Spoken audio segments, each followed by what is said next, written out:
안녕하세요. 가족관계등록부 전문 법무사 김민경입니다.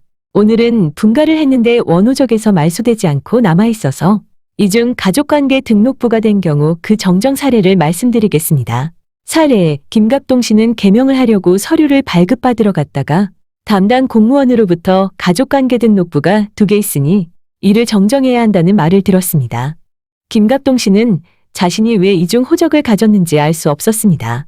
그러나 집에 오면서 생각해보니 한 가지 떠오르는 일이 있었습니다. 호적 신고를 한 것이라고는 유일하게 결혼하기 전에 분가를 했던 것뿐입니다. 김갑동 씨가 취업 준비를 하던 시절에는 취업을 하려면 회사에 이력서와 호적 등본을 제출했었습니다. 김갑동 씨는 호적 등본을 발급받을 때마다 본적지에 계시는 아버지께 부탁하여 우편으로 받거나 아니면 자신이 직접 지방에 내려가서 호적 등본을 발급받아야만 했습니다. 지금은 전국 어디서나 본적지가 어디이든 불문하고 다 발급받을 수 있지만 과거 호적 사무가 전산화되기 전에는 본적지의 시군, 구청에서만 호적 등초본 발급이 가능했고 팩스 민원이라는 제도도 없었습니다.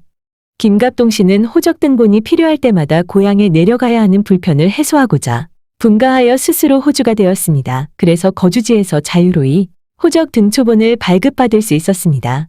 의뢰인의 서류를 검토해보니 김갑동님의 추측대로 분가할 때 문제가 생겨서 이중등록부가 된 것이었습니다. 분가한 것은 문제가 없는데 분가 후 본가에서 제적을 누락한 것이 원인이 되어 중복호적이 발생한 것입니다. 과거에는 호주에 가해서 호주 승계를 할 장남은 분가할 수 없지만 차남 이하 자녀들은 자유로이 분가할 수 있었는데 이를 임의분가라고 합니다. 그러나 풍습은 차남이든 삼남이든 결혼하면 바로 분가하지 않고 본가에서 몇 년 살다가 분가를 하는 경우가 많았습니다.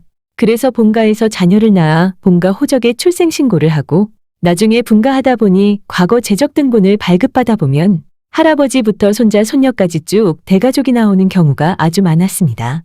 그러다 보니 호적부가 너무 두꺼워져서 1962년 민법에서는 법정분가 제도를 마련하여 호주를 승계할 장남만 본가 호적에 남고 차남 이하의 아들은 결혼하면 강제로 분가를 시켰습니다. 임의분가든 법정분가든 분가가 이루어지면 호적은 어떻게 정리될까요? 본가 호적부에서는 분가 사유를 기재하고 제적시킨 후 분가한 차남 이하의 아들을 호주로 하여 배우자와 자녀들과 함께 별도로 호적을 편제합니다. 그런데 김갑동 씨는 왜 이중등록부가 되었을까요? 김갑동 씨의 서류를 보면 김갑동 씨가 서울로 분가 신고를 했을 때 처리 관서에서 착오로 분가 제적을 누락하여 김갑동 씨는 본가와 분가에 각각 호적을 가지게 된 것입니다. 그리고 2008년 1월 1일부터 시행된 가족관계 등록 등에 관한 법률에 의하여 2개의 호적을 바탕으로 작성된 가족관계 등록부도 역시 2개가 된 것입니다. 그러면 공무원의 실수이니 공무원이 직권으로 정정해주면 될 텐데 왜 김갑동 씨가 직접 등록부 정정 신청을 해야 할까요?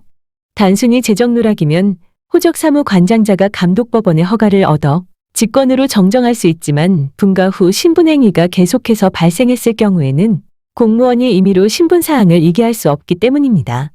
따라서 김갑동 씨는 가족관계등록법 제104조에 의한 등록부 정정 허가 결정을 받아서 이중 가족관계 등록부를 하나로 단일화해야 합니다. 솔루션. 김갑동 씨는 분가 제적부를 바탕으로 작성된 가족관계 등록부를 남기고 본가의 제적부에서는 제적을 시킴으로써 본가 제적부를 근거로 작성된 가족관계 등록부를 폐쇄하게 됩니다. 그러면 이중 등록부가 하나로 단일화되게 됩니다. 호적 사무가 전산화되기 전에는 이중호적인 사실을 잘 알 수 없었지만 지금은 모두 전산화되고 주민등록번호로 체크되어 이중호적이 대부분 드러납니다. 이중호적임을 알게 되시면 가능하면 빠른 시일 내에 정리하시는 것이 좋습니다. 시청해주셔서 감사합니다. 오늘도 행복한 날 되세요.